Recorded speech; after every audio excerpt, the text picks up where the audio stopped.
Dito ka na lang, Mary Lou. Sa basurahan ka nararapat, dahil doon ka naman nagsimula. Ang malamig na tinig ni Renzo ay parang latigong humagupit sa katahimikan ng gabi. Nakatayo siya sa pintuan ng kanilang mansyon. Ang kanyang mga mata ay walang bakas ng pagmamahal na dati niyang ipinapangako. Sa tabi niya, nakakapit ang mga braso ni Clara, ang babaeng may mapang-aping ng ngiti sa labi, habang nakatingin sa malaking tiyan ni Mary Lou. Si Mary Lou ay nakaluhod sa basang semento ng porch. Ang kanyang mga kamay ay abala sa pag-aayos ng ilang damit na nagkalat sa loob ng isang gusgusing bag. Ilang minuto lang ang nakalilipas. Ang mga kamay na ito ay naghanda ng paboritong hapunan ni Renzo. May pagmamahal na inilagay sa bawat sangkap. Ngunit ang hapunan ay nakahain na ngayon sa harap ni Clara, habang ang tunay na asawa ay pinalalayas sa gitna ng nagbabadyang unos. Renzo, parang awa mo na. Ang anak natin, bulong ni Mary Lou. Ang kanyang boses ay nanginginig. Hindi dahil sa lamig ng hangin, kundi dahil sa hapdi ng katotohanang unti-unting pumapatay sa kanyang puso. Anak? Sabat ni Clara na may kasamang malutong na tawa na tila humahati sa gabi. Sigurado ka bang sa kanya yan, Mary Lou? Huwag kang magmarunong. Alam ni Renzo ang totoo, isa kang pabigat na dapat nang itapon. Tumayo si Mary Lou, bagaman nangangatog ang kanyang mga tuhod. Ang kanyang paningin ay lumabo dahil sa mga luhang pilit niyang pinipigilan. Tiningnan niya ang mga kamay ni Renzo na nakapulupot sa bewang ni Clara. Iyon ang mga kamay na noong nakaraang gabi lamang ay humahaplos sa kanyang tiyan. Nangangakong magiging mabuting ama. Ang mga kamay na iyon, ngayon ay nagtutulak sa kanya patungo sa kadiliman. Hindi na siya nagsalita. Wala nang saysay ang mga paliwanag sa taong nagpasyang hindi ka na niya kailangang makita.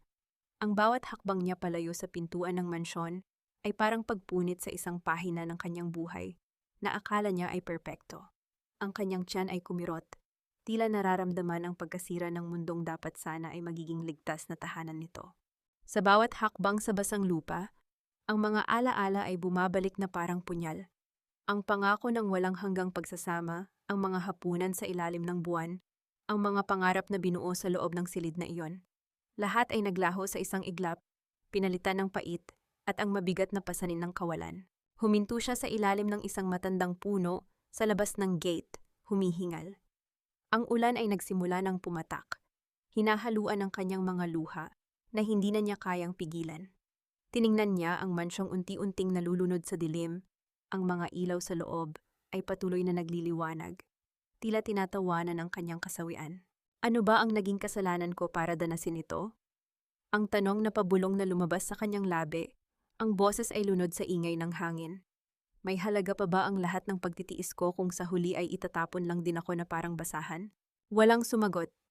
Tanging ang dagundong ng kulog ang nagbigay ng sagot sa kanyang kawalan ng pag-asa. Sa gitna ng gabing iyon, mag-isa, dala-dala ang isang buhay na unti-unting nabubuo sa kanyang sinapupunan, napagtanto ni Mary Lou na ang kanyang buhay bilang Mary Lou ay natapos na.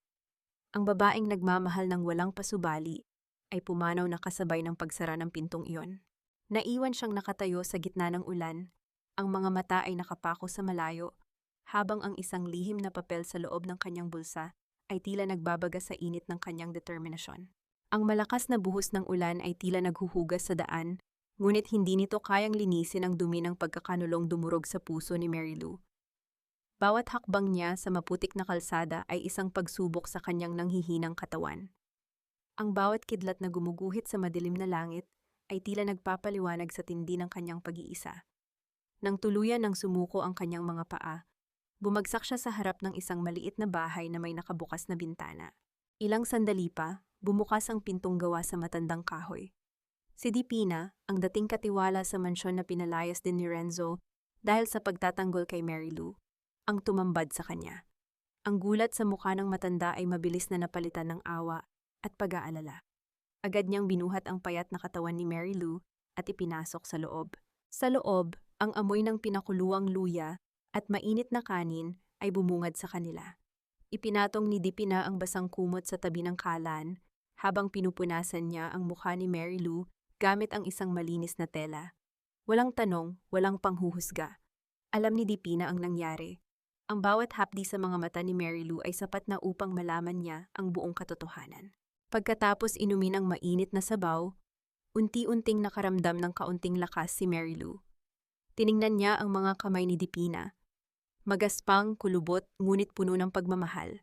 Sa sandaling iyon, ang lamig na bumabalot sa kanyang puso ay nagsimulang matunaw. Ang pag-aalaga ng babaeng ito, na wala namang kinalaman sa kanyang pamilya, ay mas masarap sa pakiramdam kaysa sa marangyang pagkain na inihanda niya noon para kay Renzo. Huwag kang mag-alala, iha, mahinang wika ni Dipina habang hinahaplos ang buhok ni Mary Lou. Hindi ka nag-iisa, may mga sugat na kailangang maghilom, ngunit ang sakit na ito ay hindi habang buhay. Huminga ng malalim si Mary Lou. Sa bawat paghinga, pilit niyang nilulunok ang pait. Alam niyang hindi na siya ang Mary Lou na sumasamba sa isang lalaking walang puso. Ang kanyang anak ang dahilan upang tumayo siya muli. Biglang tumayo si Dipina at naglakad patungo sa isang lumang cabinet. Mula sa pinakailalim na bahagi nito, kinuha niya ang isang maliit at kupas na bag. Inilabas niya ang isang sulat na may tatak ng pamilya ng dating ama ni Renzo. Ibinilin ito sa akin ng iyong biyenan bago siya pumanaw. Sinabi niya sa akin na ibigay ko ito sa iyo kapag dumating ang panahon na wala ka ng ibang mapupuntahan. Nanginginig ang mga kamay ni Mary Lou nang tanggapin ang sobre. Ang papel ay naninilaw na sa katandaan. Nang buksan niya ito, isang lihim ang bumungad sa kanya. Isang katotohanang kayang magpabagsak sa imperyong ipinagmamalaki ni Renzo. Ano ito, Di? Tanong niya. Habang ang kanyang puso ay nagsimulang tumibok ng mabilis. Ngumiti ng mapait si Dipina. Iyan ang susi sa iyong pagbangon, Mary Lou. Ngunit mag-iingat ka. Ang katotohanang iyan ay hindi lamang isang gantimpala, kundi isang sandata na maaaring ikapahamak mo kung hindi mo gagamitin ng tama. Tinitigan ni Mary Lou ang mga salita sa sulat. Sa bawat titik na kanyang binabasa, ang pagod at lungkot sa kanyang katawan ay napalitan ng isang malamig na determinasyon. Ang gabi ay malalim na, ngunit sa loob ng maliit na bahay na iyon, ang apoy ng paghihiganti at katarungan ay nagsimula ng magningas. Ang mga titik sa sulat ay tila sumasayaw sa ilalim ng malamlam na ilaw ng lampara. Binasa ni Mary Lou ang bawat pangungusap, paulit-ulit, hanggang sa maikintal ang bawat salita sa kanyang isipan. Hindi lamang ito basta mensahe ng paalam mula sa kanyang yumaong biyenan. Ito ay isang detalyadong talaan ng mga illegal na transaction ni Renzo, pati na ang pagmamay-ari ng mga lupain at stocks na sa totoo lang ay nakapangalan sa kanya bilang proteksyon. Hindi ko alam na... Pabulong na wika ni Mary Lou, ang kanyang boses ay nanginginig sa matinding pagkabigla. Ang iyong biyanan ay isang matalinong tao, sagot ni Dipina habang nagtitimpla ng kape.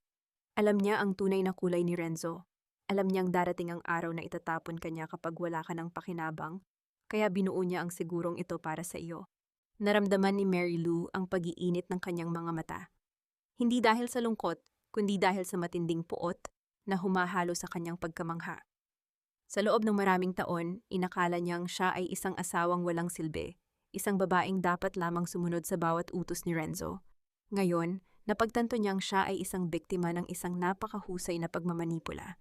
Gagamitin ko ito, Di, matigas na wika ni Mary Lou. Ipinatong niya ang sulat sa mesa, ang kanyang mga daliri ay humahawak dito na parang isang matalim na kutsilyo. Hindi para sa pera, kundi para bawiin ang lahat ng nawala sa akin, ang aking dangal, ang aking kinabukasan, at ang kinabukasan ng aking anak. Dumaan ang mga sumunod na buwan na parang isang mahabang pagsasanay. Sa tulong ni Dipina, natutunan ni Mary Lou kung paano basahin ang mga dokumentong dati ay hindi niya binibigyang pansin. Hindi na siya ang babaeng laging nakayuko sa harap ni Renzo. Sa bawat gabi, habang ang sanggol sa kanyang sinapupunan ay tahimik na natutulog, pinag-aaralan niya ang bawat butas sa imperyong itinayo ng kanyang asawa.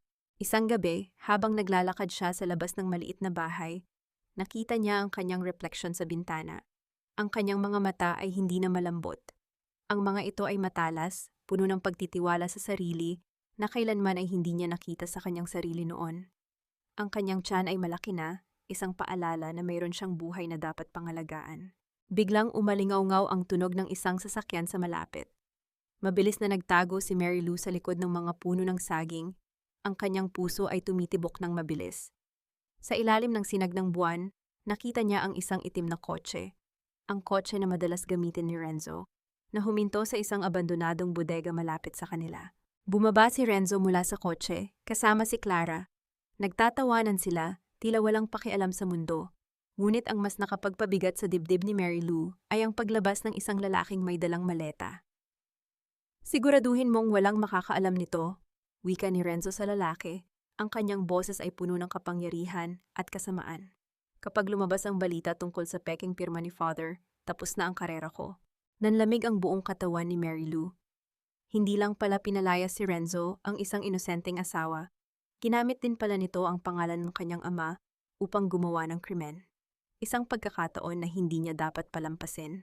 Habang nakatago sa dilim, pinigilan ni Mary Lou ang kanyang paghinga. Ang bawat tibok ng kanyang puso ay tila isang tambol na nagbababala sa kanyang presensya. Sa liwanag ng mga headlight ng sasakyan, nakita niya ang mukha ni Renzo, isang mukha na dati niyang minahal ng buong puso, ngunit ngayon ay puno lamang ng kasamaan at kasakiman. Siguraduhin mong sunugin ang lahat ng kopya, utos ni Renzo sa lalaki. Hindi dapat lumabas ang pangalan ng ama ko sa anumang dokumento. Kung kailangang burahin ang mga taong nakakaalam, gawin mo. Tumawa si Clara, isang halakhak na parang basag na salamin sa pandinig ni Mary Lou. Huwag kang mag-alala, Renzo. Wala na si Mary Lou. Wala na ang sino mang hahadlang sa atin. Ang perang ito ang magsisilbing pundasyon ng ating bagong imperyo. Naramdaman ni Mary Lou ang pag-init ng kanyang mga mata. Hindi ito luha ng kahinaan, kundi luha ng matinding galit. Ang lalaking pinagsilbihan niya, ang taong hinayaan niyang ubusin ang kanyang pagkatao, ay wala palang konsensya. Higit pa rito, ang imperyo na ipinagmamalaki ni Renzo ay nakatayo sa ibabaw ng mga kasinungalingan at krimen. Unti-unting lumayo ang sasakyan, ngunit naiwan sa isipan ni Mary Lou ang mga narinig. Bumalik siya sa bahay ni Dipina na parang isang taong nawalan ng malay. Pagpasok niya, sinalubong siya ng nag-aalalang mukha ng matanda. Mary Lou, bakit ka namumutla? Tanong ni Dipina sabay abot ng isang basong tubig. Narinig ko sila sagot ni Mary Lou. Ang kanyang boses ay nanginginig, ngunit may bakas ng matinding determinasyon. Ginamit nila ang pangalan ni tatay para sa kanilang ilegal na negosyo at plano nilang burahin ang sinumang makakaalam nito. Hinawakan ni Dipina ang kanyang mga balikat. Kaya pala hindi ka nila hinahanap. Akala nila ay tapos na ang lahat para sa iyo. Yan ang kanilang pagkakamali, Mary Lou. Ang maliitin ang isang babaeng wala ng ibang mapupuntahan kundi ang lumaban. Sa gabing iyon, hindi nakatulog si Mary Lou. Sa bawat oras na lumilipas, ang kanyang isip ay bumubuo ng isang plano. Hindi siya magpapakita sa kanila bilang isang biktima. Babalik siya, ngunit hindi bilang ang Mary Lou na kanilang tinapakan. Babalik siya bilang isang taong may kapangyarihang magpabagsak sa kanila. Kinuha niya ang mga dokumentong nasa sobre. Ang bawat papel ay isang bala. Ngayon, kailangan na lamang niya ng tamang panahon at pagkakataon upang iputok ito. Habang hinihimas ang kanyang tiyan, nagbulong siya sa kanyang anak. Huwag kang mag-alala, anak. Hindi tayo magiging biktima. Tayo ang magiging dahilan ng kanilang pagbagsak. Ang gabi ay tila naging kakampi niya. Ang dating Mary Lou na puno ng pag-aalinlangan ay naglaho na. Pinalitan ng isang babaeng handang makipagsapalaran para sa katarungan. Sa labas, ang hangin ay umiihip ng malakas. Tila sumasang-ayon sa bagyo ng paghihiganti na nagsisimula ng mabuo sa kanyang puso. Lumipas ang mga buwan na tila isang mabagal na agos ng ilog. Sa ilalim ng pangangalaga ni Dipina, si Mary Lou ay nagbago hindi lamang sa panlabas na anyo, kundi maging sa kanyang paninindigan. Ang mga araw ay ginugol niya sa pag-aaral ng batas at negosyo, gamit ang mga lumang libro at payo ng isang kaibigang abogado ni Dipina na nanatiling tapat sa kanyang yumaong biyanan. Subalit ang katawan ni Mary Lou ay unti-unting nanghihina. Ang matinding stress at ang pagbubuntis sa gitna ng hirap ay nagdulot ng malaking pagod sa kanyang sistema. Isang gabi, habang nag-aayos siya ng mga dokumento, biglang kumirot ng matindi ang kanyang tiyan. Dipina, ang hirap na tawag niya habang napakapit sa mesa. Mabilis na dumating si Dipina. Sa gitna ng dilim at lamig ng gabi, kailangang dalhin si Mary Lou sa maliit na klinika sa kabayanan. Walang sasakyan, walang marangyang ambulance, tanging isang lumang pedicab lamang ang kanilang nasakyan, sa ilalim ng ulan na tila ayaw huminto.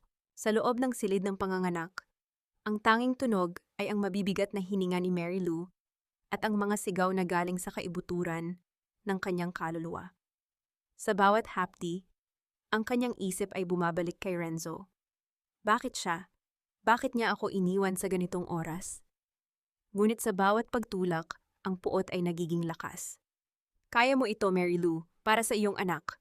Sigaw ni Dipina sa kanyang tainga. Sa isang iglap, isang malakas na iyak ang bumasag sa katahimikan ng klinika. Isang malusog na sanggol na lalaki ang isinilang. Nang ilapit ng nurse ang bata sa kanyang dibdib, ang pagod ni Mary Lou ay napalitan ng isang kakaibang liwanag. Ang kanyang anak, ang kanyang sandata, ang kanyang inspirasyon, ang kanyang buhay.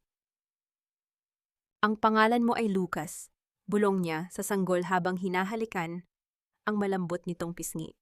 Maria Lucia na ang tawag sa akin mula ngayon. Hindi na ako ang Mary Lou na kilala nila. Mula sa araw na ito, ako ay magiging bagyo na tutupok sa kanila. Pagkalipas ng ilang linggo, habang nakatitig sa kanyang anak, kinuha ni Maria Lucia ang isang lumang litrato ni Renzo mula sa kanyang bag. Hindi na ito ang litratong pinaglalagyan niya sa kanyang wallet na laging hinahalikan. Ito na ngayon ang litratong gagamitin niya para kilalanin ang kanyang target. Handa na tayo, anak, sabi niya habang pinagmamasdan ang kawalan. Magbabayad sila sa bawat luhang inilabas ko. Ang araw ng kanilang kasal ang magiging simula ng kanilang paglilibing. Sa bintana ng maliit na bahay, tanaw niya ang malayo. Ang kanyang mga mata ay hindi na naghahanap ng pagmamahal. Ngayon, naghahanap na ito ng hustisya. Ang pagbangon ni Maria Lucia ay hindi na mapipigilan. Lumipas ang 7 taon. Ang maliit na bahay sa gilid ng bayan ay puno na ng masayang tawanan ni Lucas, na ngayon ay isang batang matalino at laging nagtatanong tungkol sa kanyang ama. Ngunit para kay Maria Lucia, ang pangalang kinalakihan na ng kanyang pagkatao, ang bawat araw ay isang estratehikong paghahanda. Sa pamamagitan ng mga kontak na iniwan ng kanyang biyanan, unti-unting nakapasok si Maria Lucia sa mundo ng negosyo. Hindi siya nagpakilala bilang ang dating asawa ni Renzo. Sa halip, lumitaw siya bilang isang misteryosong investor mula sa ibang bansa na may hawak ng malaking porsyento ng share sa kumpanya ni Renzo na matagal na palang binili ng kanyang biyanan gamit ang ibang pangalan. Isang umaga, nakatanggap siya ng isang opisyal na imbitasyon. Ang kumpanya ni Renzo ay magsasagawa ng isang malaking pagsasanib, merger, sa isang international na korporasyon. At sa imbitasyong iyon, nakasaad na ang lahat ng mga major shareholders ay inaasahang dadalo sa isang gala dinner. Ito na ang pagkakataon wika ni Maria Lucia habang tinitingnan ang kanyang refleksyon sa salamin. Hindi na siya ang babaeng nakasuot ng gusgusing duster. Ang babaeng nasa harap ng salamin ay nakasuot ng isang mamahaling evening gown. Ang kanyang buhok ay nakaayos ng elegante, at ang kanyang mga mata ay may taglay na awtoridad na kayang magpatahimik ng kahit na sino. Sigurado ka ba sa gagawin mo? Tanong ni Dipina, habang inaayos ang kwintas ni Maria Lucia. Kapag nagpakita ka sa harap nila, wala nang balikan ito. Hindi na ako babalik sa dati, sagot ni Maria Lucia ng may matatag na tinig. Ang kumpanyang itinayo nila sa ibabaw ng kasinungalingan ay oras na para gumuho. At gagawin ko iyon sa harap ng maraming tao, sa gitna ng kanilang pinakamataas na tagumpay. Nang gabing iyon, sa loob ng hotel kung saan gaganapin ang gala, ang bawat hakbang ni Maria Lucia ay may bigat. Bawat empleyado ay yumuyukod sa kanyang pagdaan, hindi dahil sa kilala siya, kundi dahil sa aura ng kapangyarihan na kanyang ipinapakita. Pumasok siya sa malaking ballroom. Ang ingay ng mga nag-uusap na negosyante ay unti-unting humina nang mapansin ang kanyang pagpasok. Sa gitna ng entablado, nakatayo si Renzo. Hawak ang mikropono at nakangiti ng mayabang, katabi si Clara na nakasuot ng kumikinang na alahas na dati ay pagmamay-ari ni Maria Lucia. Huminto si Maria Lucia sa gitna ng ballroom. Nagtama ang kanilang paningin ni Renzo. Sandaling natigilan ng lalaki, nanlaki ang kanyang mga mata, at tila napatigil ang kanyang paghinga. Hindi niya makilala ang babaeng nasa harap niya, ngunit may isang bagay sa kanyang mga mata na nagdulot ng matinding kaba sa kanyang dibdib. Sino siya? Bulong ni Clara sa tainga ni Renzo, na puno ng pagtataka at bahagyang inggit. Hindi nakasagot si Renzo. Ang kanyang mga kamay na humahawak sa mikropono ay biglang nanginig.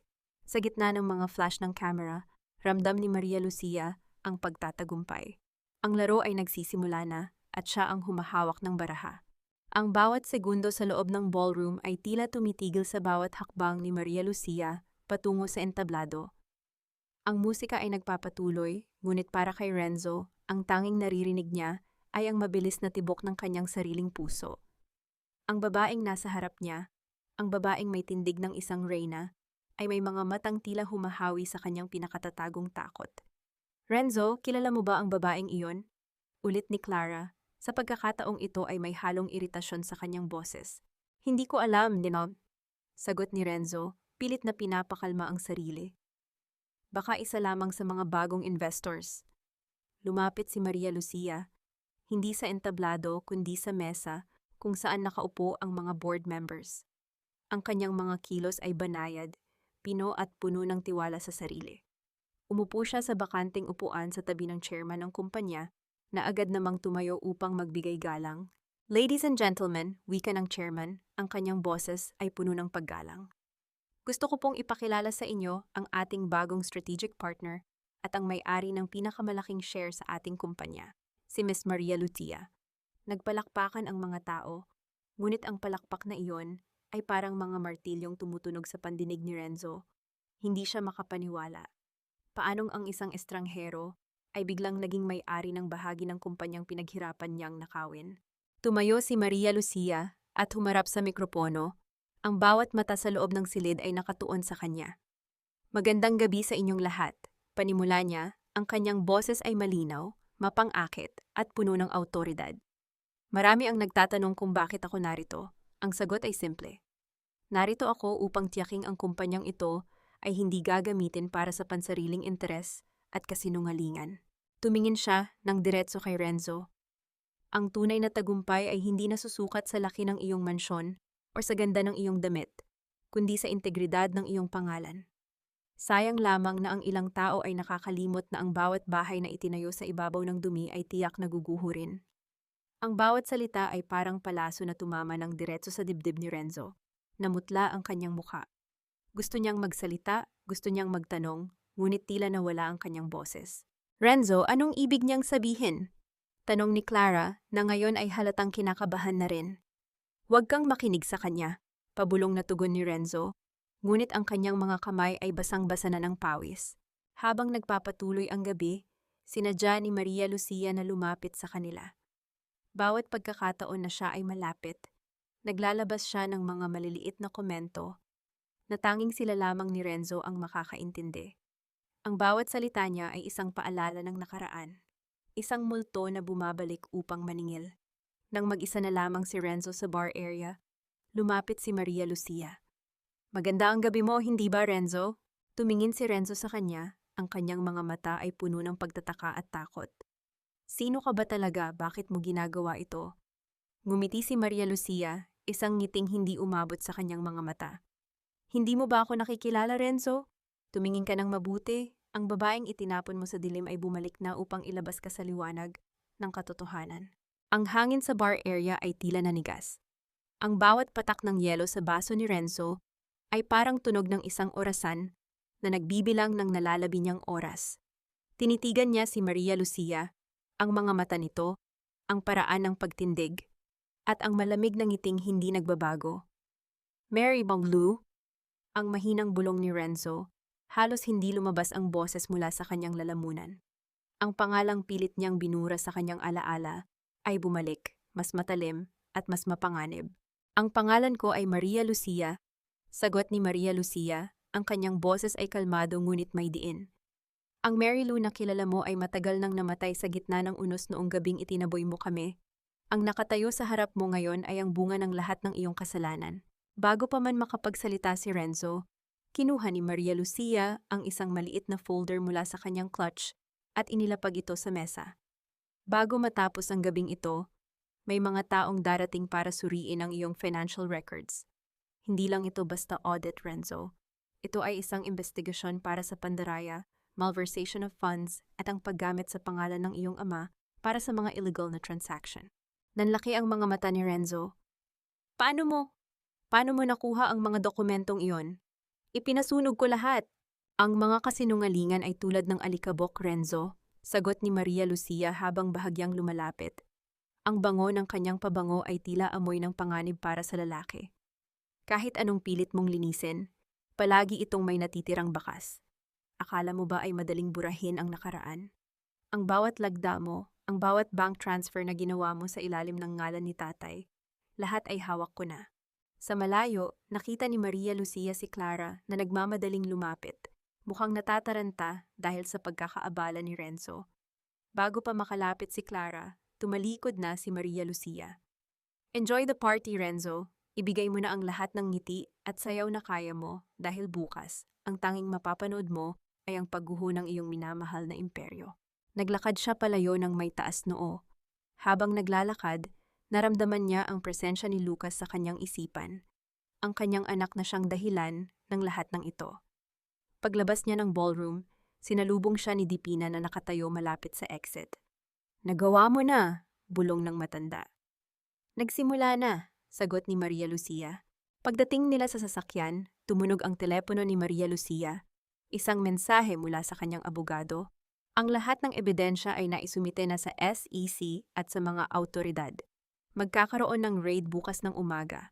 Tumingin si Maria Lucia sa bintana ng sasakyan. Ang mga ilaw ng syudad ay tila mga bituin na sumasaksi sa kanyang tagumpay. Alam niyang hindi pa ito ang katapusan. Marami pang pasakit ang darating kay Renzo, ngunit ang gabing ito ang pinakamasarap na simula. Kinabukasan, ang bawat balita sa radyo at telebisyon ay nakatuon sa isang malaking iskandalo. Ang kumpanya ni Renzo ay pinasok ng mga autoridad. Ang mga computer, dokumento at mga nakatagong records ay kinumpiska. Ang imperyong pinaghirapang itayo sa pamamagitan ng panloloko ay unti-unting nabubuwag na tila isang kastilyong gawa sa buhangin na hinampas ng malakas na alon. Sa loob ng mansyon, ang hangin ay mabigat, tila hindi makahinga. Si Renzo ay nakaupo sa kanyang study room, ang mga papeles ay nakakalat sa sahig. Ang kanyang mukha ay halatang puyat at puno ng matinding pagkadismaya. Renzo, ano na ang gagawin natin? Sigaw ni Clara habang naglalakad ng pabalik-balik sa loob ng silid. Ang kanyang mga brilyanteng alahas ay tila nawalan na ng ningning. Sabi mo, ligtas tayo! Sabi mo, wala nang makakaalam sa mga ginawa mo. Tumahimik ka, Clara! Sigaw ni Renzo, ang kanyang boses ay puno ng puot. Wala kang alam, ang babaeng iyon, si Maria Lucia, hindi siya basta investor. May kinalaman siya sa lahat ng ito. Biglang bumukas ang pinto. Pumasok si Maria Lucia kasama ang kanyang abogado. Hindi na siya nakasuot ng gown, nakasuot siya ng isang formal na suit. Ang kanyang tindig ay naglalabas ng autoridad na hindi matatawaran. Magandang umaga, Renzo. Clara, Tane. Bati ni Maria Lucia, ang kanyang boses ay kalmado ngunit may talim. Mukhang hindi naging maganda ang gising ninyo. Tumingin si Renzo sa kanya, ang kanyang mga mata ay nag-aapoy sa galit. Ano ang gusto mo? Sabihin mo sa akin magkano? Magkano ang kailangan mo para itigil ang lahat ng ito? Tumawa si Maria Lucia, isang mahinang tawa na puno ng pait. Akala mo ba ay mabibili mo ang katarungan ng pera? Ang lahat ng perang ninakaw mo, ang bawat piso na kinuha mo sa mga taong pinagkatiwalaan ka, lahat yan ay may kapalit. Wala kang mapapala rito, bulyaw ni Clara na sumubok lumapit kay Maria Lucia. Sino ka ba sa tingin mo? Isang hamak na babaeng iniwan sa kalye? Humarap si Maria Lucia kay Clara, ang kanyang mga mata ay matalim na tila humahati sa pagkatao nito. Ang babaeng iniwan ninyo sa kalye ay ang babaeng nagmamay-ari ngayon ng bawat piraso ng lupa at kumpanyang tinatapakan ninyo. Clara, ang mga alahas na suot mo, ang mga damit na ikinagaganda mo, lahat yan ay binili gamit ang perang ninakaw mula sa pamilya ng aking biyenan. Oras na para isauli ang lahat. Nanigas si Clara. Tiningnan niya ang kanyang mga kamay, ang kanyang mga brilyante na tila biglang naging mabigat at marumi. Renzo, tawag ni Maria Lucia. Lumapit siya ng bahagya hanggang sa maramdaman ni Renzo ang presensya ng taong dati niyang niyurakan. Ang bawat paghihirap na dinanas ko, ang bawat gabing iniyakan ko ang aking anak sa gitna ng ulan, lahat yan ay nagsilbing leksyon ko. Ngayon, ikaw naman ang matutong lumuhod sa harap ng katotohanan. Inabot ni Maria Lucia ang isang dokumento sa mesa. Pirmahan mo ang pagbitiw mo sa kumpanya. Yun lang ang paraan para hindi ako magsampa ng kasong kriminal na magpapakulong sa iyo habang buhay. Piliin mo, mawala ng lahat at maging malaya, o panindigan ang iyong kayabangan hanggang sa loob ng rehas. Nanginginig ang mga kamay ni Renzo habang inaabot ang panulat. Ang kanyang mundo ay gumuho na. Ang lalaking dati ay tinitingala, ngayon ay isa na lamang talunang nakayuko sa harap ng babaeng dati niyang minamaliit. Ang katahimikan sa loob ng study room ay mabigat. Tila pinipiga ang bawat hininga ni Renzo at Clara. Ang tanging naririnig lamang ay ang tiktak ng orasan sa dingding na tila nagbibilang sa huling sandali ng kanilang marangyang buhay. Nanginginig ang mga daliri ni Renzo habang hawak ang panulat. Tumingin siya kay Clara na ngayon ay nakatayo sa isang sulok, basang-basa ng luha at takot. Ang dating maangas at mapang-aping si Clara ay wala na. Ang tanging natitira ay isang babaeng natatakot na mawala ang lahat ng kanyang kinagisnan. Renzo, huwag mong pipirmahan yan, sigaw ni Clara, ngunit ang boses nito ay mahina. Parang paos na tinig ng isang natalong sundalo. Kapag pinirmahan mo yan, wala na tayong babalikan. At anong gusto mong mangyari, Clara? Sarkastikong sagot ni Maria Lucia habang nakasandal sa pinto, ang kanyang mga braso ay nakapulupot sa kanyang dibdib. Gusto mo bang sumama sa kanya sa loob ng kulungan? Dahil sisiguraduhin ko na ang bawat dokumentong hawak ko ay sapat na para hindi na kayo makakita ng liwanag ng araw sa loob ng maraming taon. Napabuntong hininga si Renzo. Ang kanyang mga balikat ay bumagsak. Isang palatandaan ng isang lalaking tuluyan ng sumuko. Sa huling pagkakataon, tinitigan niya si Maria Lucia. Bakit mo ito ginagawa? Sabihin mo sa akin, sapat na ba ang lahat ng ito para mabura ang sakit na naramdaman mo? Ang sakit ay hindi mabubura ng kahit anong pirma, sagot ni Maria Lucia. Ang kanyang mga mata ay nananatiling matigas at malamig. Ngunit ang hustisya ay magbibigay ng kapayapaan na matagal ko nang hinahanap. Pumirma ka na, Renzo. Huwag mo nang hintayin na magbago ang isip ko.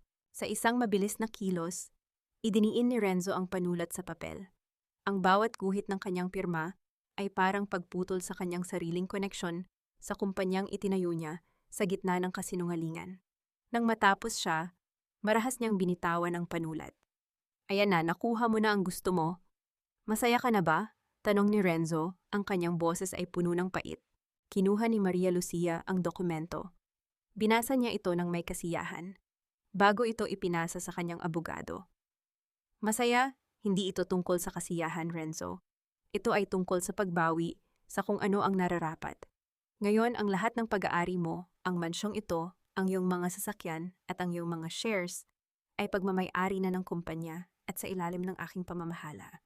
Lumapit siya ng bahagya kay Renzo, sapat upang magtama ang kanilang mga paningin. Umalis kayo sa mansyong ito bago sumapit ang takip silim. Ayaw kong makita ang mga pagmumukha ninyo sa lugar na ito na dinungisan ninyo ng inyong mga kasinungalingan. Tumalikod na si Maria Lucia at naglakad palabas. Ang bawat hakbang niya ay puno ng tagumpay. Habang papalabas siya, narinig niya ang mahinang paghagulgol ni Clara at ang mura ni Renzo na tumama sa pader. Hindi na siya lumingon. Sa labas, sinalubong siya ng simoy ng hangin. Napatingin siya sa langit kung saan ang araw ay nagsisimulang lumubog. Ang madilim na yugto ng kanyang buhay ay tapos na at sa wakas, nararamdaman na niya ang unang bugso ng tunay na kalayaan. Lumipas ang ilang buwan matapos ang pagbagsak ni Renzo. Ang mansyong dati ay puno ng tensyon at kasinungalingan, ay nagbago na ang anyo. Ngayon, ito ay isang tahanan na puno ng liwanag at pag-asa. Si Maria Lucia, nakilala na ngayon bilang isang matatag at mahusay na leader ng kumpanya, ay naglaan ng panahon upang ayusin ang lahat ng pagkakamaling iniwan ng kanyang dating asawa. Isang hapon, habang naglalakad sa hardin ng mansyon, nakita niya si Lucas na masayang naghahabol sa mga paru-paro. Ang boses ng bata ay parang musika na nagpapawi sa lahat ng pait ng nakaraan.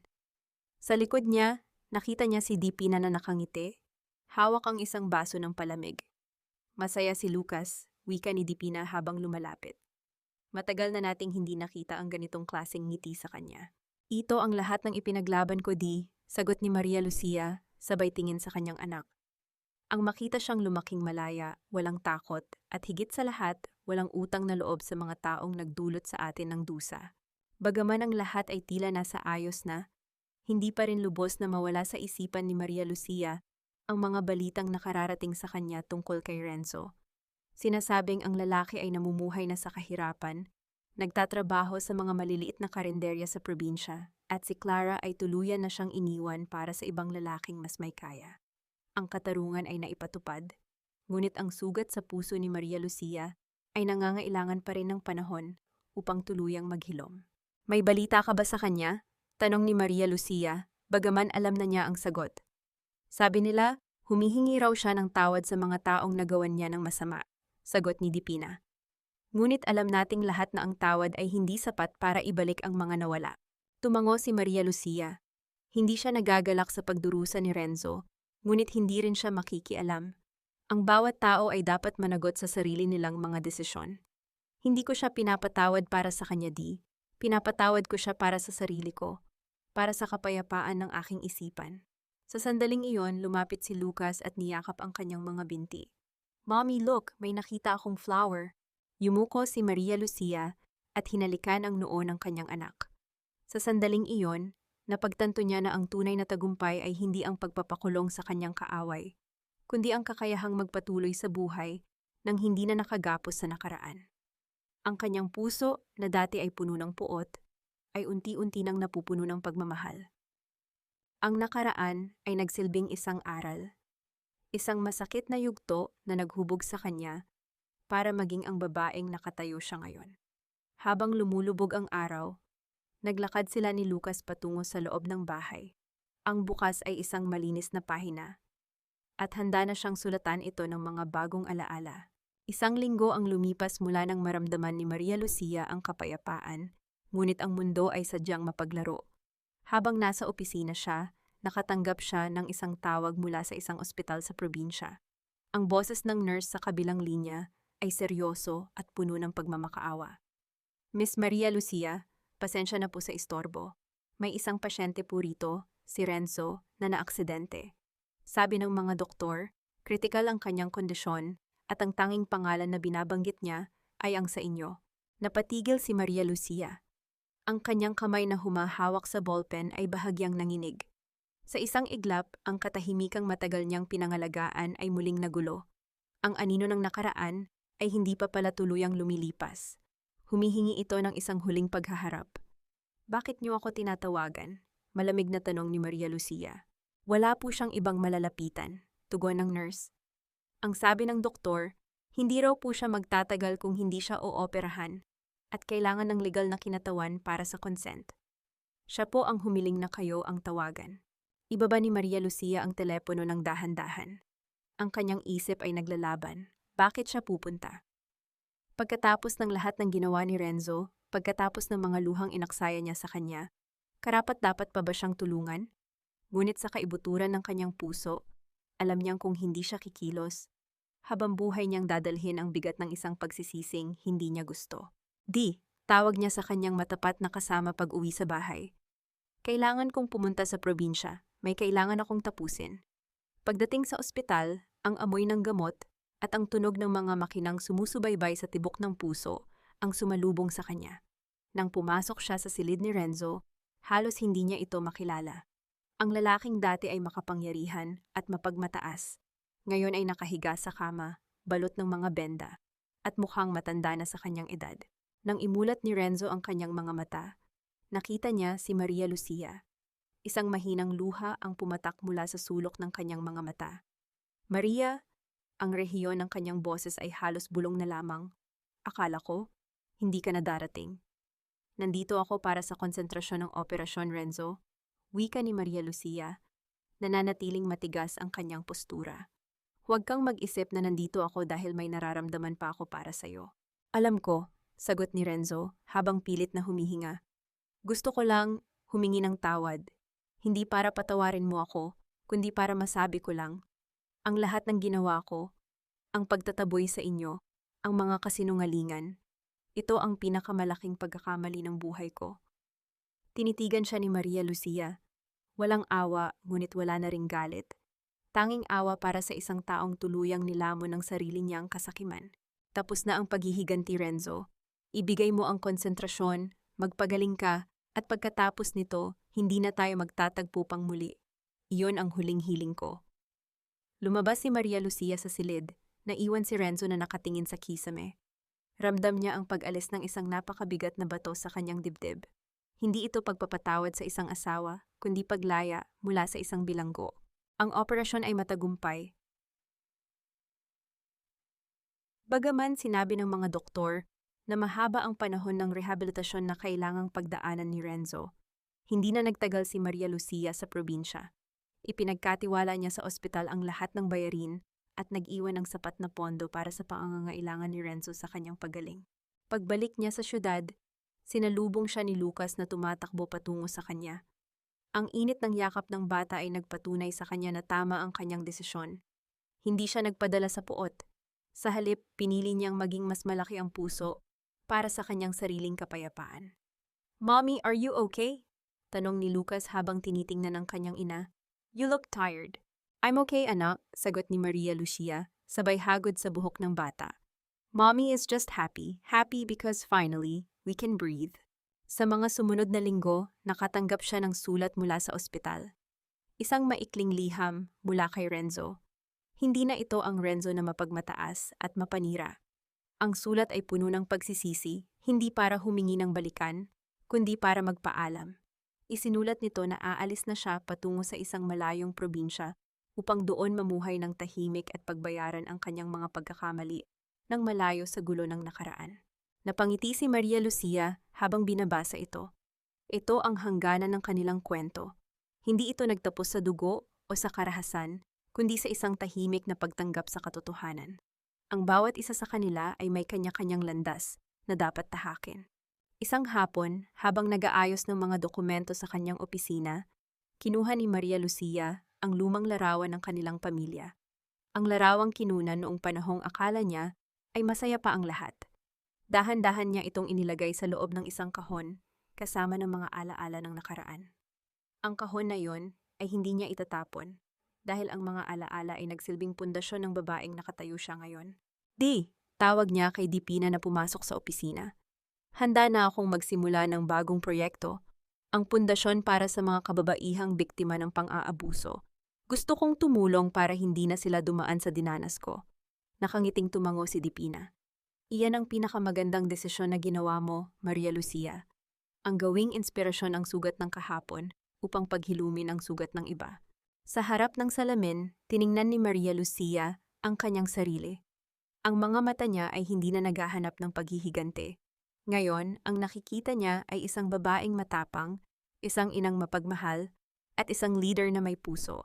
Ang bawat hapdi ay may kapalit na lakas, at ang bawat luha ay naging perlas ng karunungan. Ang bagyo ay lumipas na. Ang langit ay malinaw na. At sa bawat paghinga niya, nararamdaman niya ang matamis na lasa ng tunay na kalayaan. Lumipas ang 2 taon. Ang pundasyon na itinayo ni Maria Lucia ay isa na ngayong simbolo ng pag-asa. Hindi na lamang ito isang opisina. Ito ay naging kanlungan para sa mga kababaihang naligaw ng landas at mga inang pilit bumabangon mula sa pagkakalugmok. Isang maaraw na Sabado, nagpasya si Maria Lucia na dalhin si Lucas sa parke kung saan dati, sa ilalim ng isang matandang puno, ay nangarap siya ng isang simpleng buhay. Ngunit ngayon, ang pangarap na iyon ay hindi na lamang isang panaginip. Ito ay ang katotohanang kanyang kinatatayuan. Habang pinapanood si Lucas na nakikipaglaro sa ibang mga bata, isang pamilyar na mukha ang lumapit sa kanyang kinatatayuan. Si Clara. Ngunit hindi na ito ang Clara na puno ng alahas at mapang-aping ngiti. Ang babaeng nasa harap niya ay nakasuot ng simpleng uniforme ng isang tindera, payat at bakas sa muka ang pagod ng totoong buhay. Maria Lucia, tawag nito sa mahinang boses. Humarap si Maria Lucia. Walang pagkagulat sa kanyang mukha. Tanging ang pagiging kalmado na naging bahagi na ng kanyang pagkatao. "Clara, hindi ko inaasahang makikita kita rito. Gusto ko lang magpasalamat," ani Clara habang yumuyuko. "Dahil sa nangyari, natuto akong magtrabaho at pahalagahan ang bawat sentimo. Hindi madali ang buhay, pero dito ko natutunan ang tunay na kahulugan ng respeto sa sarili. Wala na ang mga material na bagay na dati kong hinahangad, pero sa unang pagkakataon, nakakatulog na ako ng payapa." Tinitigan ni Maria Lucia ang babaeng dati niyang kinamuhian. Sa pagkakataong ito, wala siyang naramdaman kundi ang pag-unawa. Ang bawat isa sa kanila ay nagbayad ng presyo para sa kanilang mga pagkakamali. At sa huli, ang buhay ay nagbigay ng pagkakataong matuto. Ipinagdarasal ko ang ikabubuti mo, Clara, wika ni Maria Lucia. Sana ay mahanap mo ang tunay na kaligayahan sa landas na pinili mo ngayon. Tumalikod na si Clara at naglakad palayo. Unti-unting nilalamon ng dami ng mga tao sa parke. Hindi na siya lumingon at hindi na rin siya pinigilan ni Maria Lucia. Ang lahat ng nakaraan ay nananatiling nakaraan.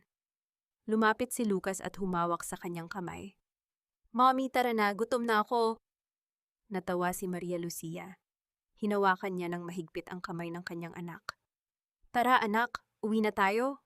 Habang naglalakad sila palayo, lumingon si Maria Lucia sa parke sa huling pagkakataon. Walang puot, walang sakit, tanging pasasalamat lamang. Ang babaeng dating hinila ng bagyo ay isa na ngayong sandigan. Ang kanyang buhay ay hindi na isang kwento ng paghihiganti, kundi isang patunay na kahit gaano kalakas ang ulan, ang bawat pagsubok ay may kasunod na pagsikat ng araw. 5 taon ang nakalipas. Sa isang matahimik na dalampasigan sa Cebu, kung saan ang dagat ay tila salamin na sumasalamin sa asul na langit, nakatayo si Maria Lucia. Hawak-hawak niya ang kamay ni Lucas na ngayon ay isa ng batang mausisa at puno ng sigla. Ang hangin ay sariwa, daladala ang alat ng dagat na dati saksi sa kanyang pinakamalaking pagsubok, ngunit ngayon ito ay saksi sa kanyang pinakamalaking tagumpay. Sa kanyang mga kamay, hawak niya ang isang maliit na sobre, isang liham mula sa malayo.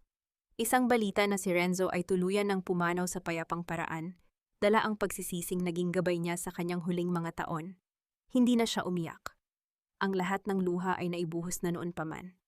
Sa halip, isang tahimik na panalangin ang kanyang binitawan para sa kaluluwa nito